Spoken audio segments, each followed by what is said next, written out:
한서린 역사의 땅, 기나긴 기다림의 땅. 산 높고 물 맑은 함경도, 잦은 외적의 진입에 한시도 마음 편할 날 없던 곳. 밀려오는 역사의 흐름에 쫓겨와야만 했던 유배의 땅. 고향 상천을 등지고 피눈물을 흘리며 건너야만 했던 두만강.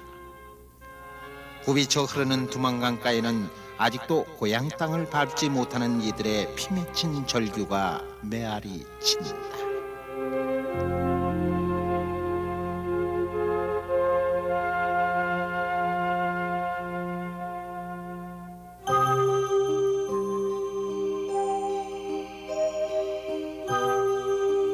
함경북도는 여러 번의 행정구역 개편으로 1954년 양강도가 신설되면서 함경북도 일부가 양강도로 편입되어 현재 행정구역은 4개 시와 13개 군으로 되어 있다.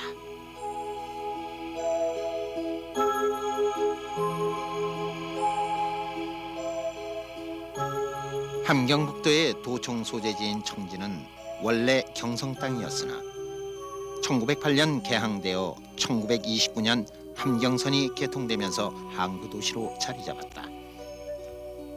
이해로부터 유난히 푸른 빛바위가 많았던 청암산이 자리하고 있는 한적한 나룻가 마을이라고 하여 청진이라 불리우게 된 것이다. 우리 민족의 산림과 수산 자원을 약탈해가는 일본을 위해 분노를 삼키고 강제 부역을 해야만 했던 우리 동포들. 나라에 이른 우리 민족의 고달픈 삶과 눈물이 담겨 있는 곳. 1959년 10만 제1동포들이 부푼 희망을 안고 북선선에 올라 다시는 돌아가지 못할 첫 발을 내디딘 곳 청진항. 역사를 거슬러 올라와 얼마 전에 남한에서 보낸 쌀을 실은 수송선이 도착했던 곳이기도 하다.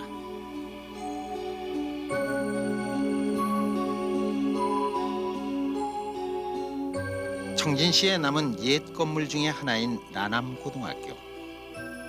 이것은 바로 해방전 일본 여자고등학교 건물로 낡은 모습만이 세월의 흐름을 짐작하게 한다.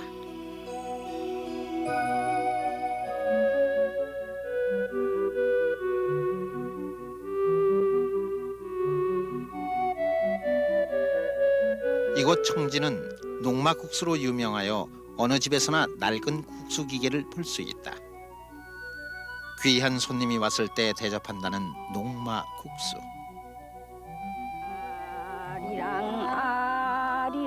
구슬프게 아리랑을 부르는 할머니.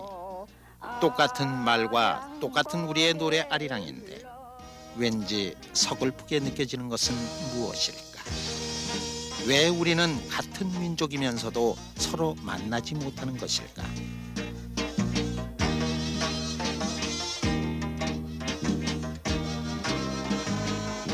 청진에서 회령까지 가는 한복선. 부령역을 지나 회령까지 가는 이 기차는 더욱 정겨움을 준다.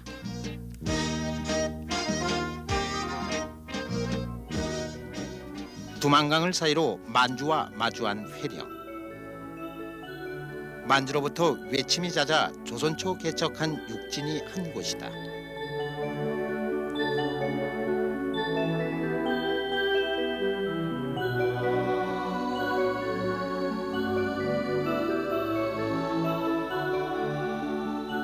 일제 식민 통치의 한과 서름이 서려 있는 망향나루터.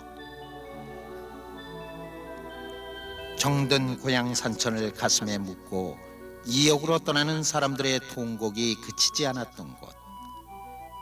다시는 돌아오지 못하리라 꿈엔들 생각했으랴.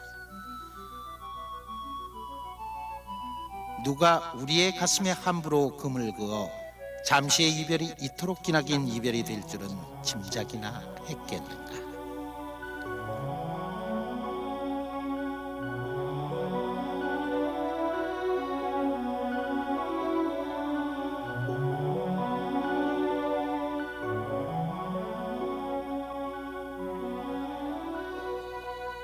일제 지하의 양몽에서 시달려왔던 내 고향. 상상하기조차도 싫은 지난날의 그 고통.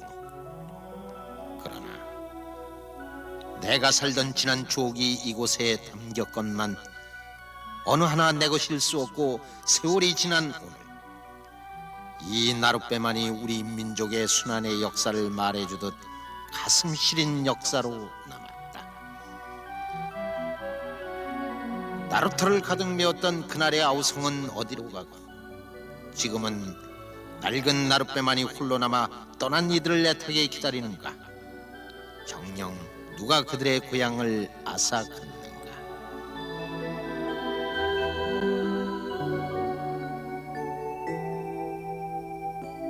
한반도 최북단에 자리 잡고 있는 운성군. 운성이란 그 이름은 예로부터 평온한 고장이라는 데서 유래한다. 운성의 두만강 중류에는 1607년 북방 종족을 경멸하고 항복을 받았다는 삼층루각 수항루가 있다. 소박한 홀처마에 막걸리 형식을 취하면서도 균형감 있고 자연스러운 면모를 지닌다. 이것은 또한 종이, 농기구, 목재, 가공품 등 지방 산업 공장 지대가 있다. 공장과 문화주택이라 불리는 집들이 있지만 활기찬 거리 풍경은 보기 드물고 인적이 끊긴 듯 한적하기만 하다. 두만강 중류, 특히 회령에서 온성에 이르는 강복판에는 씻겨 내려온 흙과 모래로 이루어진 충적섬들이 많다. 이를 간도라 하는데 흉년으로 굶어 죽게 된 농민들이 그곳으로 넘어가 농사를 지었는데 그때부터 강 사이에 있는 섬이라 하여 간도 또는 개간섬이라 하여 간도라 불렀다. 그 후 살길을 찾아 두만강을 건너간 우리 동포들이 중국 동만 지방을 간도라 부르게 되었다는 이야기가 전해지고 있다. 우암의 바다 기슭에 자리 잡고 있는 선봉군이다. 옛날 선봉 땅은 늪과 진흙이 많았던 고장이다.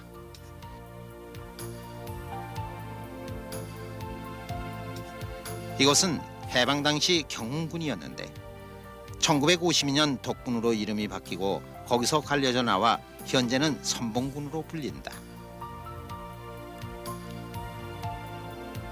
서범포, 동범포, 흑지 등 자연 호수들이 있으며 그 주변에는 양식장과 목장이 자리하고 있다. 선봉군 굴포리에서는 기암, 현암 등으로 만든 집게, 밀게, 흙게 등 원시 유적들이 발견되었는데 이는 우리나라 원시 문화를 보여주는 구석기 시대의 유적으로 굴포 문화라 부른다. 굴포 문화는 우리 민족의 유구한 문화 전통과 우리 선조들이 아득한 옛날 10만 년 전부터 두만강 하류 지대에서 살고 있었음을 말해준다. 해안선을 따라 길게 늘어선 아름다운 항구 도시 나진. 1920년 일본이 건설한 옛 건물이 그대로 자리하고 있다.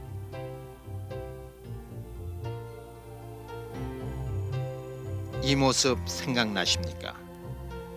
일본인들이 물자를 약탈하여 일본으로 수송하기 위하여 나진역을 통해서 부두까지 물자를 나르는 것을.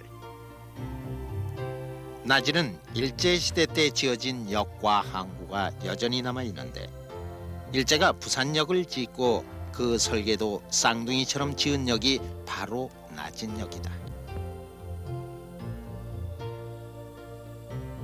일제가 우리 동포들의 강제 부역을 통해 조선과 동북아시아로부터 약탈한 물자를 나르던 두만강을 사이로 중국, 러시아와 접하는 지리적 이점을 지닌 곳이라 현재 북한에서는 선봉과 더불어 자유경제무역지대로 지정하고 개발에 힘쓰고 있는 곳이다. 이곳은 다른 지역에 비해 농사가 제법 잘 되고 있어 주민들이 다소 여유를 지니고 있다고 한다.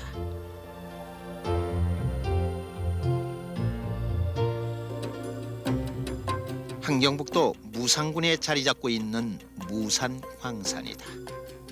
현재 무산은 식량 배급이 끊어져 골목마다 서는 장에서 먹을 것을 구하는 주민들의 모습을 어디서나 손쉽게 볼 수 있다고 하니 그들을 그대로 지켜봐야만 하는 마음은 안타깝기만 하다. 예로부터 이름난 도자기 명산지요 휴양지로 알려져 있는 경성군이다. 이곳은 우리 선인들이 살았던 옛 유적지 경성읍성이 있는 곳이다. 이 읍성은 세종조 김종소가 꿈에 나타난 노인이 알려준 대로 눈 위에 찍힌 꽁 발자국을 따라 성을 쌓았다는 이야기가 있어 치성이라는 별칭도 있다. 또한 이 성은 성을 쌓을 때 수십 톤이 되는 큰 바위로 기초로 하여 쌓았고 성곽은 적이 기어오르지 못하도록 중심부가 안으로 들어간 반달 형식으로 쌓은 것이 특징이다. 대표적 중세 성곽이라 한다. 경성읍성의 우뚝 솟은 이문은 경성남문 또는 수성문이라고 한다. 동북방 방해의 주여처였던 경성읍성은 동서로 긴 장방형의 성이다. 동서남북에 각각 문이 있었으나 지금은 이 남문만이 남았고 다른 문은 일제에 의해 모두 파괴되었다. 성벽 사이에 무지개 문을 내고 그 위에 2층 문루를 세웠다.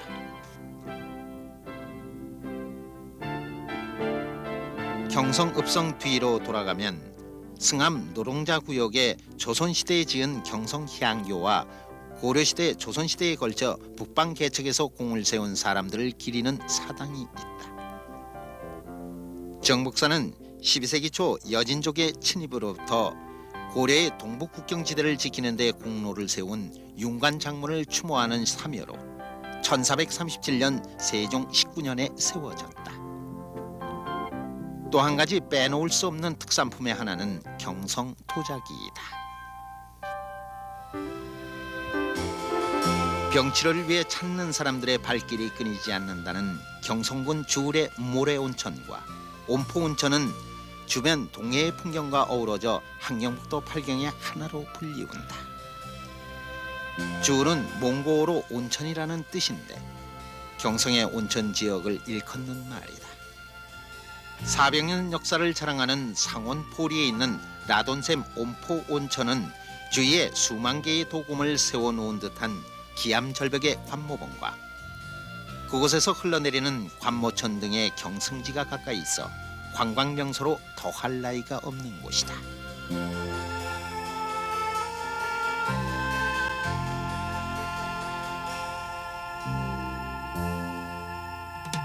어랑군은 항영북도 동해안 중부에 자리 잡고 있는 군으로 해안선을 끼고 동해와 맞닿아 있다.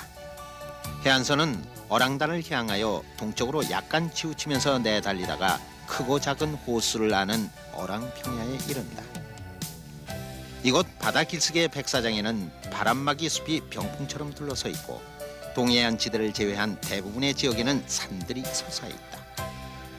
어랑천을 거슬러 올라가면 팔경대가 펼쳐져 있는데 팔경대는 예로부터 8가지 경치를 굽어볼 수 있다 하여 불리어진 이름이라는 이야기만 전해지고 있다.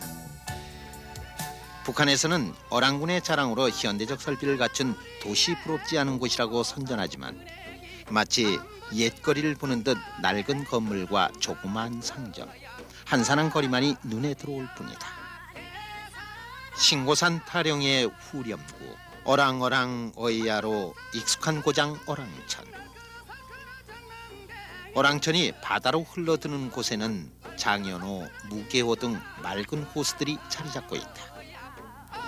이 호수에는 인색하기로 유명한 시아버지 때문에 시주조차 몰래하던 며느리에게 한 탁발승이 집을 떠나되 절대 뒤돌아보지 말라고 일러준 충고를 어겨 돌로 굽고 남은 집터가 무개호가 되었다는 옛 얘기가 전한다.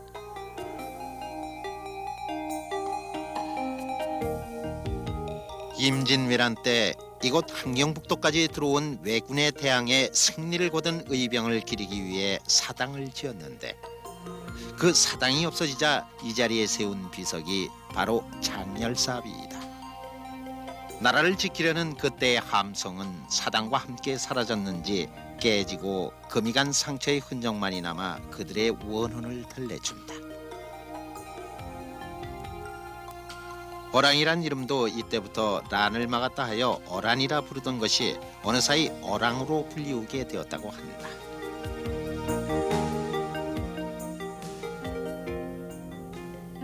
길주군은 함경북도에서 가장 오랜 역사를 지닌 남부 오지에 있는 군이다. 길주는 고구려 발해의 예터, 고려 말부터 길주란 이름으로 불리웠다. 그러나 간판만 덜렁 걸린 인적 없는 책방과 쓸쓸한 거리만이 눈에 띌 뿐 길주거리에서 그 역사의 흔적을 찾아보기란 힘든 일인 듯 싶다. 시내를 한참 벗어나면 길주의 오랜 역사를 조금이나마 엿볼 수 있는 길주 동원이 있다. 길주 동원의 모습이 조선조 잦은 외침에 대항한 길주인의 강인한 정신이 그대로 담긴 듯하다.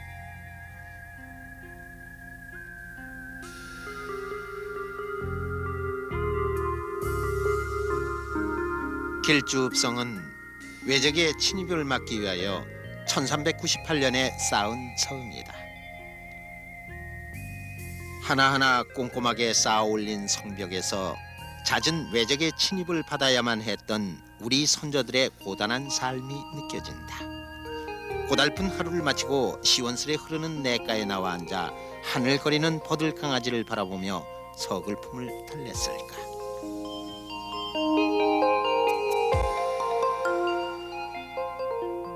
평육리를 지나다 보면 마을 입구 넓은 평지에 주먹 크기만한 돌이 쌓여 덮여 있는 모습을 발견하게 된다.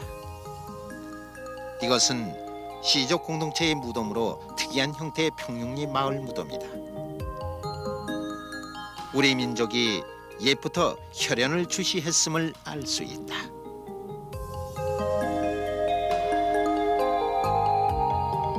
북한에서는 길주가 알곡 생산 기지이며 과일 생산량도 도에서 두 번째를 차지하고 공업 분야에서도 중요한 위치를 차지하는 인민의 지상낙원이라 선전한다. 그러나 그들이 말하는 지상낙원은 헛된 사상 누각이며 한낱 선전고해에 지나지 않았음이라. 성진시는 함경북도의 가장 남단에 있는 항구 도시로 1951년 2월에 성진시를 김책시로 명칭을 바꾸었다. 김책은 김일성과 만주 시절부터 함께 활동을 하다가 소련에서 돌아와 인민군 창설에 깊이 관여했고 6.25 전쟁 당시 전선사령관으로서 전사하자 그의 업적을 기리기 위해 김책시로 바꾸었다는 것이다. 김책시는 해안 지역을 제외하곤 대부분 산림지대로 되어 있다.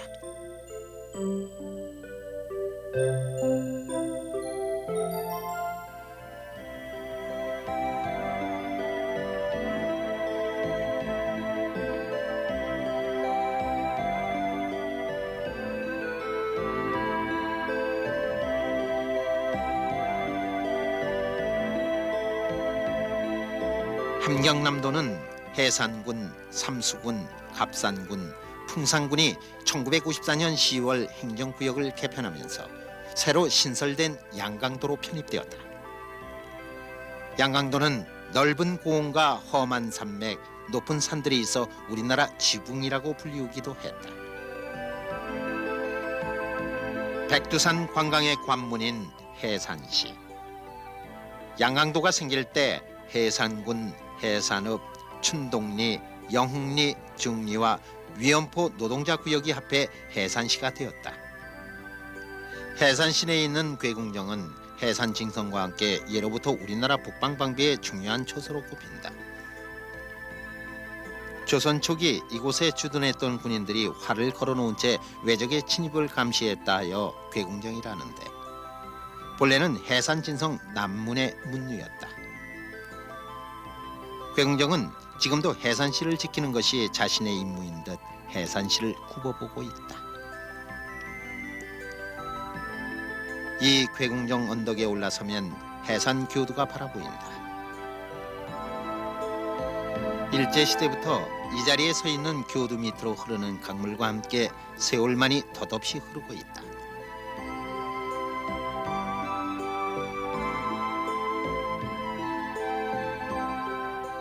해산시는 양강도 도 소재지로 산의 혜택을 받고 살아가는 마을이라는 이름답게 백두산 큰 줄기의 산들이 질비하게 들어서 있다.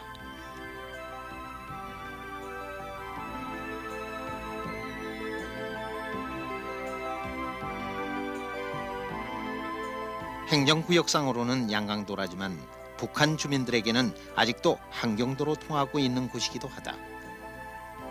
함경도 하면 의례 함경 남북도의 양강도를 포함시켜 생각하는 것이다.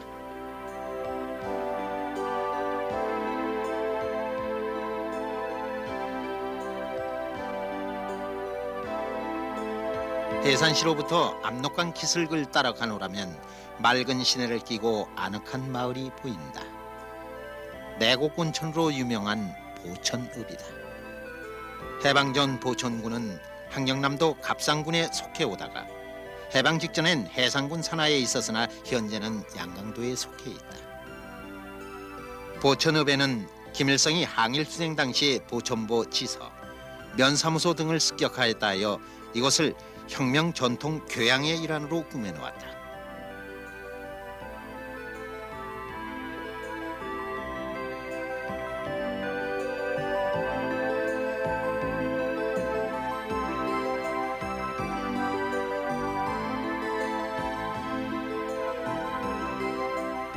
내곡온천은 압록강 주류인 가람천 하류의 연안에 자리 잡고 있으며 높은 지대에 위치한 온천의 하나이다. 내곡온천은 여러 가지 질병 치료에 좋다고 하는데 아스라에 올려다 보이는 백무고원의 절경과 은빛가루 채색된 계곡 사이로 흐르는 물줄기를 바라다 보면 마음의 병마저 치유될 것 같다. 백두산의 한 기슭 중흥 들판을 지나면 예로부터 이름 높은 삼지연과 이명수가 있는 삼지연군이다. 보천과 연사군의 일부 지역이 합쳐져 새로운 군이 되었던 삼지연이란 백두산 주변에 있는 언제나 물이 마르지 않는 세 개의 큰 연못을 일컫는 이름이다. 백두산과 삼지연으로 인해 가장 멋진 고산 풍경을 이루어내는 삼지연군은 매우 추운 고장이다. 자작나무와 아름다리 나무가 빼곡히 들어선 청고 밀림 백두 미령. 마을 앞을 흐르는 물은 혹한에서도 얼지 않는 소백수의 청가람은 세상 모든 이의 마음을 깨끗이 씻어줄 것 같다. 영하 40도까지 내려가는 강추위에 오가는 것마저 불편하지만 눈 덮인 절경을 바라보노라면 그 풍치에 취해 세상 모든 시름을 다 잊을 수 있으리라. 백두산으로 오르는 길목에는 신무성이라는 마을이 있다. 하늘 아래 첫 동네라 불리는 이곳의 높이는 해발 1500m. 산으로 둘러싸인 경치는 그 이름만큼이나 신비스럽다. 삼지연군에서 아름답기로 유명한 곳은 단연 이명수 계곡이다. 백두산을 오르내리는 사람들에게 가장 인기 있는 명소 이명수 폭포는 이명수 계곡을 사시절 서늘하게 식혀준다. 높이 20m의 폭우로 시원스럽게 쏟아져 내리는 모습이 장쾌한 데다 겨울에는 아예 폭포 전체가 거대한 얼음산으로 탈바꿈해 장관을 이룬다.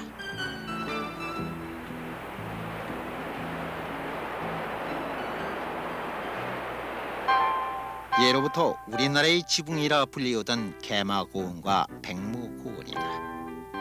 지금은 국영농장인 대흥당농장이 들어선 백무고원은 백두산 줄기와 함경산 줄기 그리고 두만강으로 둘러싸여 있다. 동서로 300리, 남북으로는 200리에 걸쳐 퍼져 있는 이 고원에서 자라는 식물 중에는 들쭉 같은 것이 주종을 이룬다. 그리운 고향에서 향기로운 들쭉주 한 잔 마시며 그 향기 나눌 그날은 언제인가.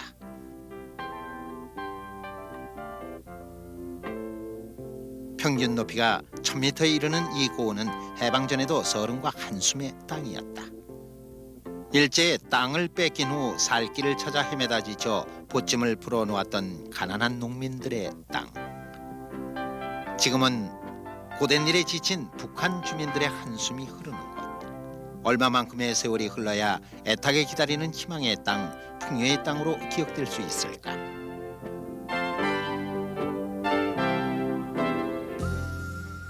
삼지연군과 함께 양강도의 험한 자세를 잘 보여주고 있는 갑상군은 삼수군과 더불어 삼수갑산으로 통하고 있는 오지 중의 오지이다. 이 갑산군의 가장 큰 볼거리는 갑산읍성의 정남문인 진북로. 갑산읍성은 고려 말기인 1393년 세워졌는데 여진족의 빈번한 침입을 막던 거점이었다. 진북로의 정확한 축성 시기는 알려진 게 없지만 갑산읍성을 쌓을 때 함께 지은 것으로 추정된다. 축대와 그 위에 문으로 이루어진 진북로는 특히 문에 새겨진 용 조각이 눈길을 끄는데 대들보를 타고 머리를 내민 용의 모습은 마치 살아 꿈틀거리며 하늘로 솟아오를 것 같다. 산이 깊고 험한 탓에 예로부터 유배의 땅이라 하던 이곳은 북한 당국의 뜻에 거슬려 추방당한 사람들이 머무는 곳이기도 하다. 나중에 산수갑산을 갈지라도 할 일은 해야겠다는 말로 잘 알려진 양강도 주민들의 자유에 대한 갈망이 얼마나 깊을지는 짐작할 수 있을 것 같다. 삼수군 역시 옛부터 골이 깊고 산세가 험한 데다 자원조차 빈약해 사람들이 살기를 꺼리는 곳이다. 그래서 북한 당국은 당성이 약한 사람들을 정책적으로 이곳에 이주시킨다고 한다.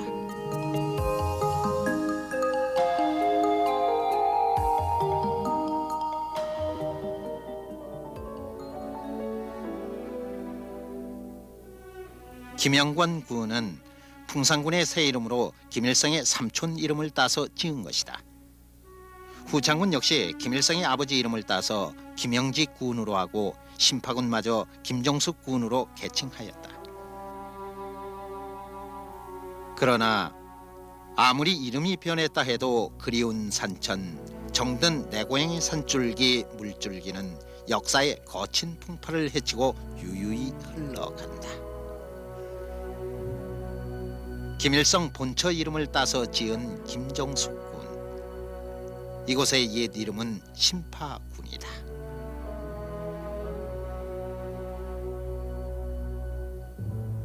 항영북도 회령 땅에 일가의 동상과 사적관을 세운 것만으로도 모자라 한 군의 이름마저 바꿔버리는 곳. 더 많은 세월이 흐른 후 고향 산천의 모습조차 찾을 수 없을까 마음이 저려온다.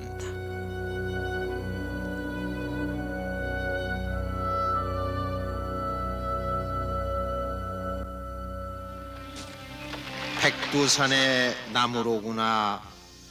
천년이나 자란 이깔나무 참나무로 떼를 묶어서 이 산 저 산 돌고 돌아 몇 천년 의주가면 진달래꽃 피어나리라.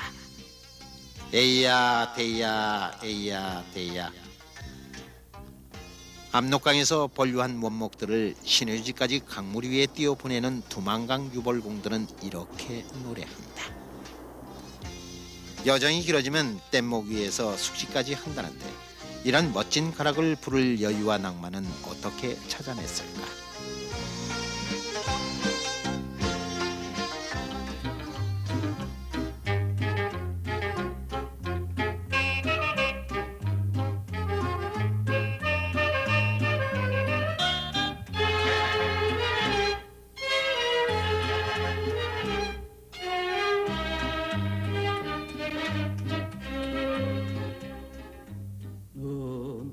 몰려오는 중공군에 쫓겨 사력을 다해 도망쳐왔던 피난길.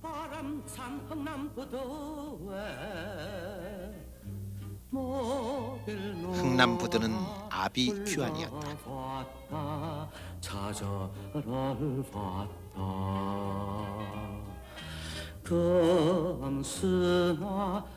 (50년 12월 24일) 마지막 철수선이 부두를 떠나고 얼어붙은 흥남부두엔 구름대 같은 피난민이 남아 울부짖고 있었다. 일사이후나 홀로 왔다.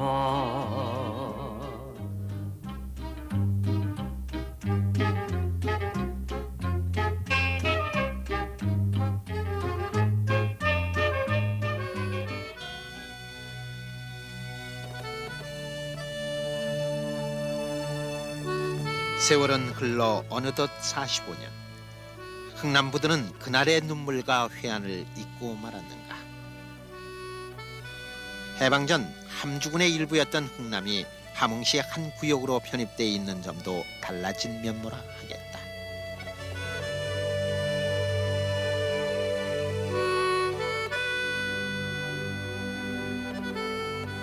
함경남도 도소재지인 함흥시. 인구 80만의 함흥은 북한에서 평양다음과는 큰 규모로 역사적으로도 유서 깊은 도시다. 해방 전 이곳은 일제가 조성한 군수공업지대로서 특히 화학공업이 발달한 관북 제1의 도시였다. 더 거슬러 올라가면 함흥은 조선 왕조의 발상지로 태조 이성계가 왕업의 젊은 꿈을 불태우던 곳이기도 하다.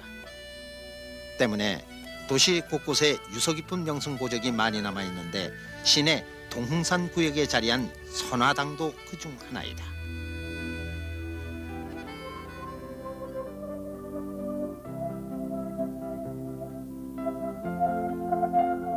함흥 선화당은 조선시대 함경도 관찰사가 집무하던 지방관청으로 함흥이 도 소재지로 승격된 1416년 건립되었다.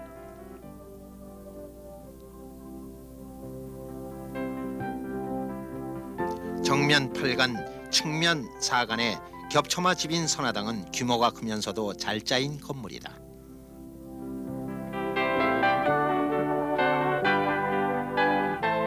특히 천정에 두 공을 짠 솜씨와 화반 무늬가 훌륭해 우리나라 옛 건축 양식의 우성과 아름다움을 잘 보여주고 있는 소중한 유산이다.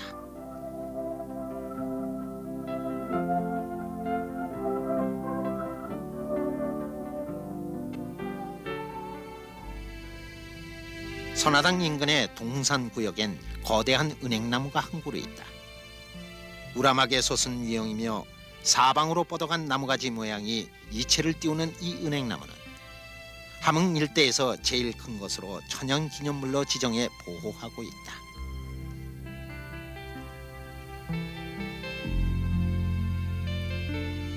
동산 구역 함흥성의 북장대에 세워진 구천각이다.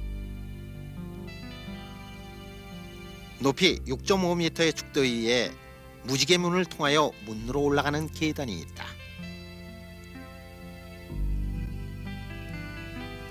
문로 단청은 1m 높이의 사각 돌기둥을 세우고 그 위에 기둥을 세웠다.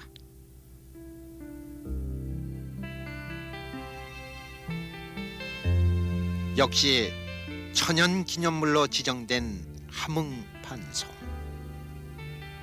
높이 4m, 나무 가지의 둘레가 무려 13m나 되는 이 소나무는 400년 수령을 자랑한다. 솔방울이 보통 소나무의 꽃보다 작고 나뭇잎이 위로 고추 선 것이 특이한데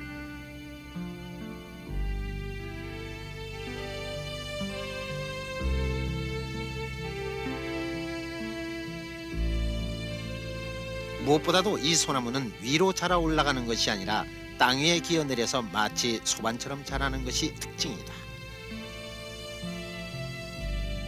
나이와 모양에서 세계적으로 그 예를 찾아보기 드문 기묘한 형상의 소나무다. 또 그 주변엔 임진왜란 때 활약한 의병장들을 기린 창의사가 있다.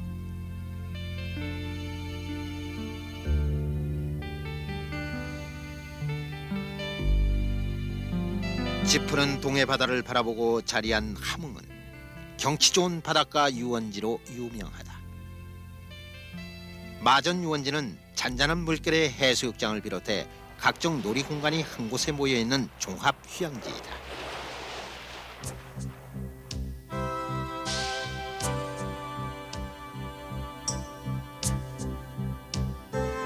전체 면적의 80%가 산림인 함경남도. 뭐니 해도 이 땅의 비경은 수려한 산세에 있다. 특히 부전고원은 옛부터 대한팔경 중의 하나로 손꼽혀 오는데 고원 정상에 있는 방대한 규모의 부전호는 그야말로 산중 바다의 풍경이다. 부전강 상류를 막아 만든 인공호수 부전호.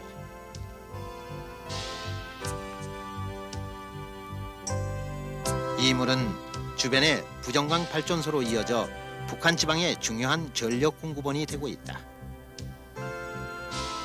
끝간데 없이 이어진 부전 고원의 능선. 이곳에서 연년이 뻗어내린 산줄기가 잇닿은 곳에 신흥군이 자리 잡고 있다.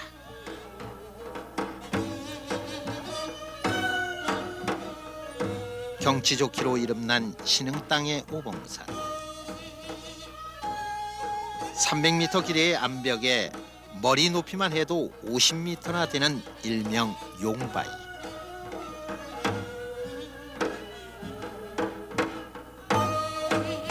바위마다 붙여진 이름엔 나름대로 그만한 전설이 전해져 내려와 보는 이를 미소 짓게 한다.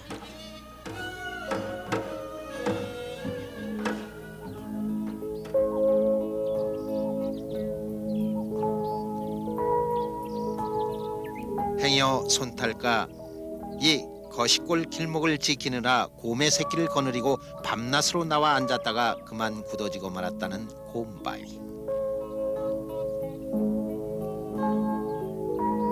아득한 옛날 수만 군사를 거느린 장군이 외적을 물리치고 그 공적을 남길 데 없어 이곳 바위들의 투구를 쓴 장군의 형상을 다듬어 놓았다는 장군 바위.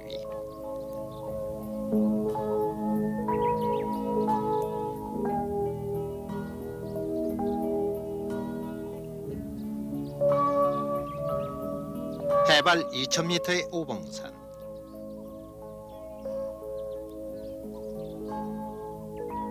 구름도 시원없는 고산지대임에도 내륙과 유사한 식물상이 자라고 있는데 이 일대가 해양성 기후의 영향을 받기 때문이라고 한다.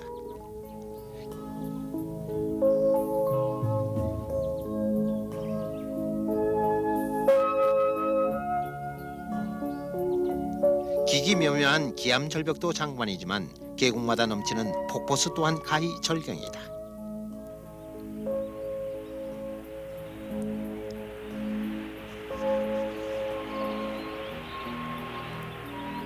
해발 1300m, 거시골에서 제일 높은 곳에 위치한 사계단 폭포는 그 길이만도 무려 75m를 헤아린다.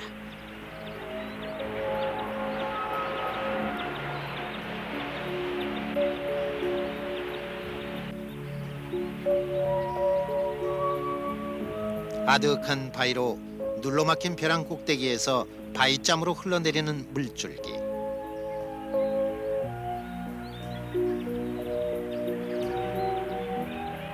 오봉산에 5개의 봉우리 밑에 있다고 해서 이름 붙은 오봉폭포.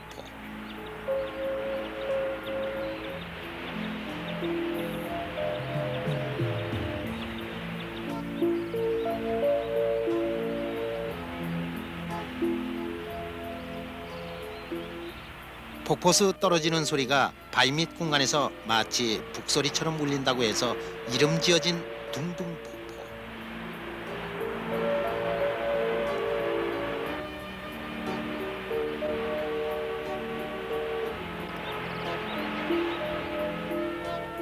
세계에 가마솥과 같은 못이 있다고 해서 유래된 삼부연 폭포.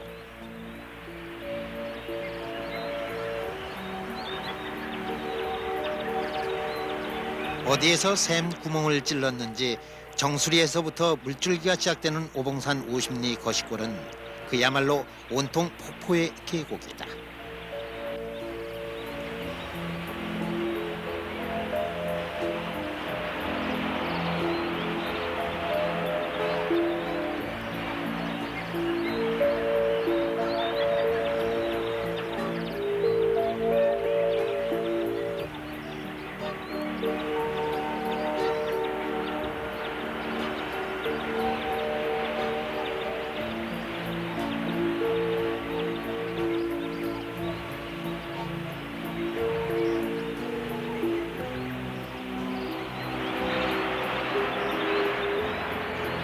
직경 10m, 깊이 2m 되는 큰 소를 가진 쌍폭포.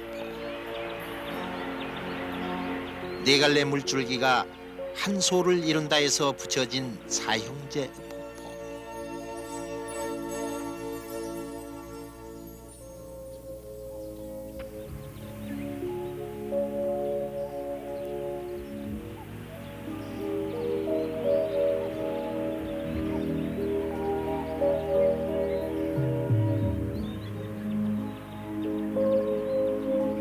빼어난 계곡을 수놓은 수목과 수림은 철따라 옷을 갈아입으며 특이한 경성을 이루니 이만하면 천하의 금강산 비경과 한번 견주어 볼 만도 하지 않겠는가.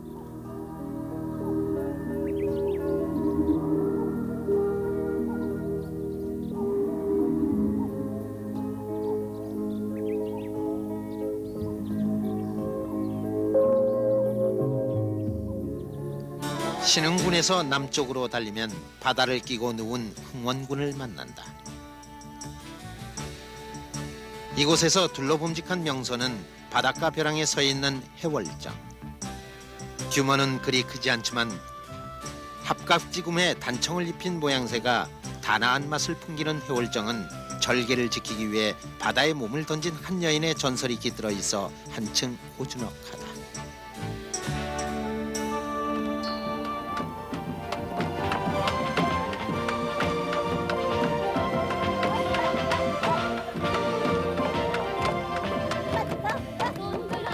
경쾌하면서도 낙천적인 노래장단의 민속무용 돈돌라리. 원래는 북청 지방의 부녀자들이 달래를 캐면서 기뻐 춤추던 풍습에서 시작되었다는데 지금은 남녀노소가 참가하는 함경남도의 대중적인 춤놀이로 발전했다. 물암지에 바가지를 엎어놓고 장단을 맞추는 것이 특이한데 원래는 물을 담은 노떼알을 솜방망이로 두드렸다고도 한다. 예전보다 가락이 좀 빨라졌을 뿐 악기라고 해야 리듬을 이끌어주는 통서 서너 명이 고작이다. 돈돌랄리는 좋다, 좋지 않은 소리를 간간히 주고받으면서 손을 들었다가 내리며 어깨로 재간을 부리는 춤사인데 장단이 경쾌하고 율동이 이체로와 흥취를 돋군다.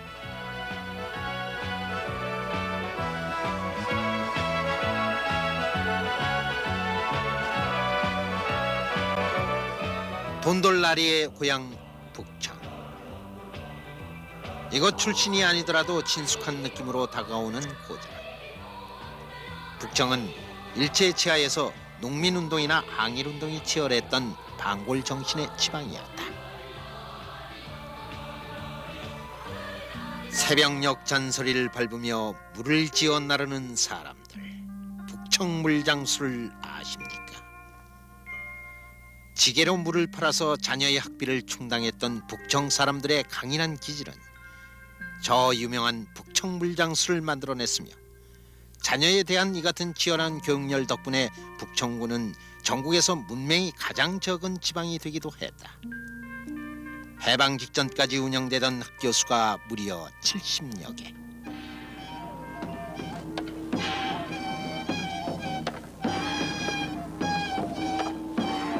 북청하면 떠오르는 풍경 또 한 가지. 백수의 왕인 사자가 작기를 몰아내 동네를 평안케 한다는 북청사자놀이. 북청사자놀이는 정월 대보름에 행해지던 이 지방의 대표적인 민속놀이다.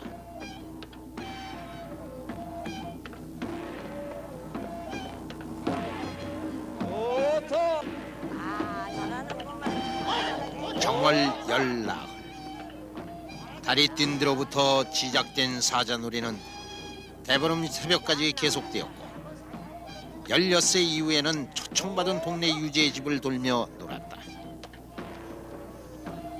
놀이는 여인네들의 넋두리춤, 어린아이의 무동춤, 그리고 사자춤으로 이어지는데 주인의 정에 따라 아이를 태워주면 그 아이가 장수한다고 하여 태워주기도 한다.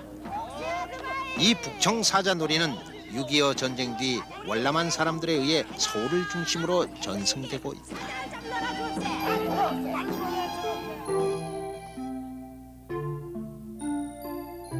북청군은 농토가 기름지고 관계시설이 잘 갖추어져 있어 도내에서 농산물이 풍부하기로 유명하다. 특히 품질이 좋은 과일이 많이 생산되는데 남대천 변의 용전리에서 나는 북청 사과는 북한 내에서도 알아주는 명품이다. 함경남도 농업의 중심지로 정평군을 빼놓을 수 없다.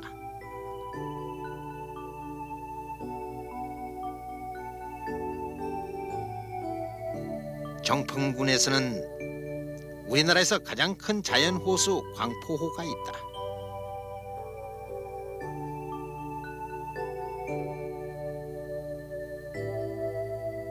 호수는 바닷가 바로 옆에 자리 잡고 있어 물고기들이 많이 서식하는데, 이런 자연 조건을 이용해 북한은 이곳에서 대규모로 오리를 사육한다.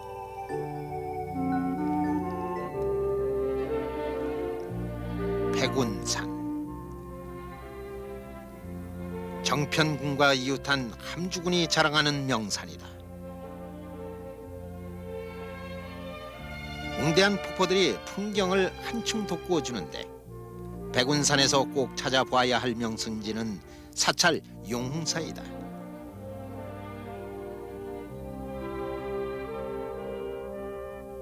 (1048년) 건립되었을 때 절은 성불사라 불리웠다.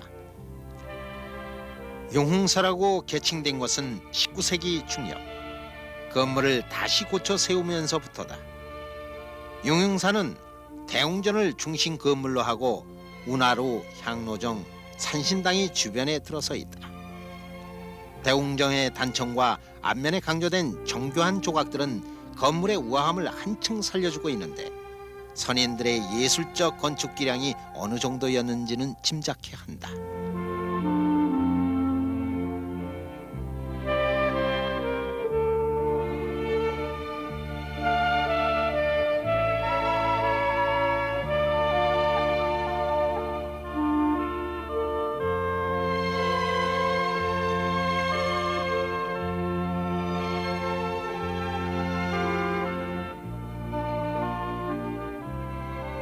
근 1000년의 역사가 살아 숨쉬는 용흥사.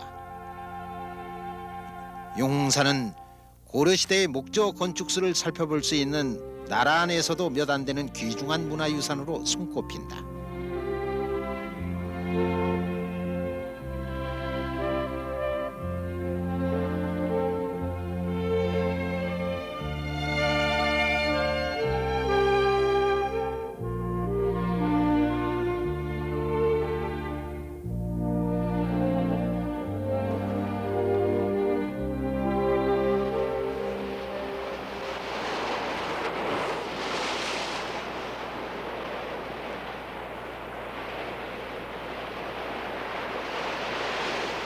함경남도 동해안의 중부에 있는 신포시.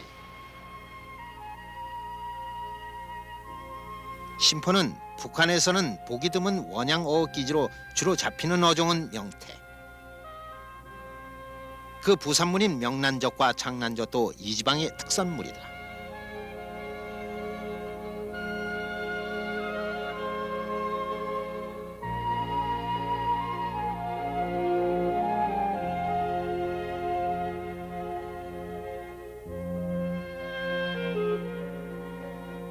풍부한 수산 자원과 수려한 경관, 이 모두를 양팔로 품어하는 곳은 다름 아닌 이원군이다. 물결치는 파도와 기암괴석, 그리고 파랗게 무성한 소나무가 조화를 이루어 언뜻 해금강을 연상시키는 곳.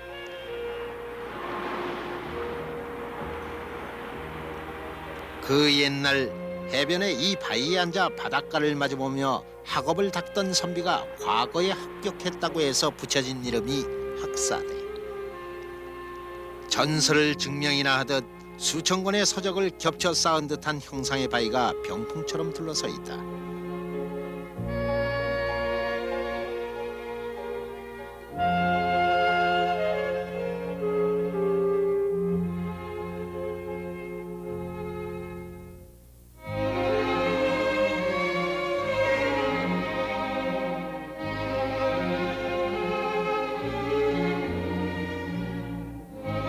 바위마다 안고 있는 사연도 가지가지.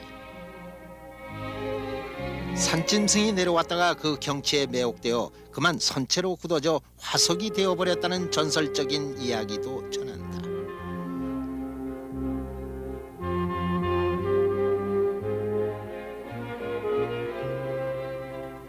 누구를 애타게 기다리는지 머나먼 수평선을 하염없이 바라보며 선 안악내 바위.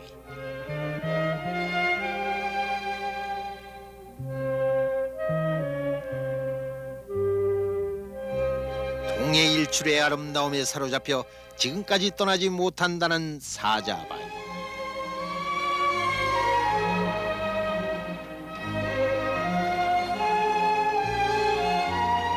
발길 닿는 곳마다 명산이 아닌 곳이 없고 짙푸른 동해바다가 생명을 불어넣어주는 고장 함경남도.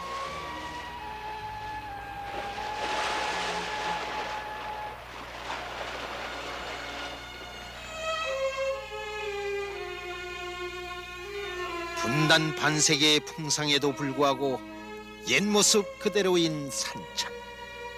그러나 고향을 그리며 애태우는 사람들이 할아버지 할머니가 된 지금, 한때 서울 원산을 오고 갔던 경원선 열차는 목마른 그리움조차 실어주지 못한 채 오던 길을 돌아 북으로만